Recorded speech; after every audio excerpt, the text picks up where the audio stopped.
घोडबंदर येथील विजय गार्डन परिसरात असलेल्या एका जुन्या गृहसंकुलाची एका विकासकाने वाट अडवली, त्यामुळे नागरिकांची सुरक्षा धोक्यात आली आहे।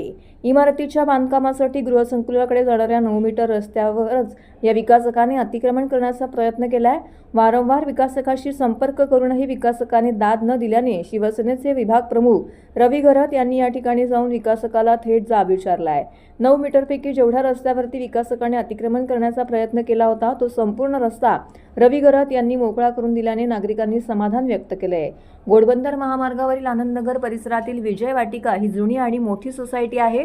या सोसायटीमध्ये मोठ्या संख्येने नागरिक राहत असून सोसायटीच्या बाजूला एका नवीन इमारतीचं काम सुरू आहे। मात्र या इमारतीच्या बांधकामासाठी सोसायटीकडे जाणाऱ्या 9 मीटर रस्त्यांपैकी 1 ते 2 मीटर रस्त्यावर अतिक्रमण करून त्या ठिकाणी इमारतींचा प्रवेशद्वार लावण्याचा घाट संबंधित विकासकाने घातला असल्याचा आरोप सोसायटीच्या नागरिकांकडून करण्यात आला आहे। नियमाप्रमाणे सोसायटीकडे जाणाऱ्या 9 मीटर रस्ता ठेवणे बंधनकारक असताना संबंधित विकासकाने सोसायटीच्या या रस्त्यावरच अतिक्रमण केल्याने नागरिकांची सुरक्षा देखील धोक्यात आलेली आहे। या संदर्भात रहिवाशांनी संबंधित विकासकाला जाब विचारण्याचा प्रयत्न देखील केला, मात्र रहिवाशांना कोणत्याच प्रकारचा प्रतिसाद विकासकाकडून मिळालेला नाहीये। या सोसायटीमधील सर्व नागरिकांनी रस्त्याची समस्या घेऊन रवी घरत यांच्याकडे आपली समस्या मांडली, त्यामुळे तात्काळ या ठिकाणी रवी घरत यांनी जाऊन नागरिकांची समस्या जाणून घेतली। संबंधित विकासकाला देखील बोलावून नागरिकांची समस्या त्याच ठिकाणी सोडवली आहे। 9 मीटरपैकी काही मीटर रस्त्यावरती अतिक्रमण करण्याचा प्रयत्न करण्यात आल्याने काही घटना घडल्यात। फायर ब्रिगेडची गाडी आतमध्ये यायला अडचण निर्माण होऊन नागरिकांची सुरक्षा धोक्यात आली होती, असं देखील यावेळी शिवसेना विभाग प्रमुख रवी घरत यांनी म्हटलं आहे। 9 मीटर ये जो भाग है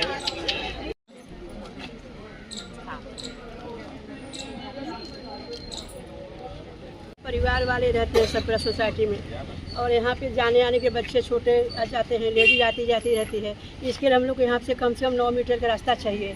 हमारा गेट बनना चाहिए, इधर से इनका गेट नहीं खुलना चाहिए, सबसे बड़ी बात यही है। और हमारा गेट आगे भी बनना चाहिए, और यहाँ से हम दीवार डालना चाहते हैं, क्योंकि यहाँ पर इनका कुछ भी रहे तो हमको दिखाई नहीं पड़ना चाहिए। कोई आता है कोई जाता है वो मालूम नहीं पड़ना चाहिए।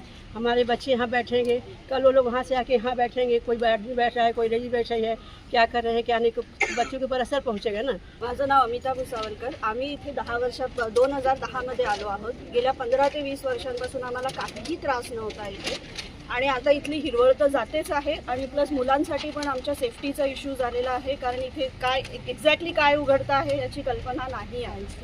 कोणी म्हणतं इथे लॉजिंग उघडतंय, कोणी म्हणतं इथे रेस्टॉरंट अँड बार उघडतं आहे, तर आता आमच्या मुलांच्या सेफ्टीचा पण इथे प्रश्न आहे।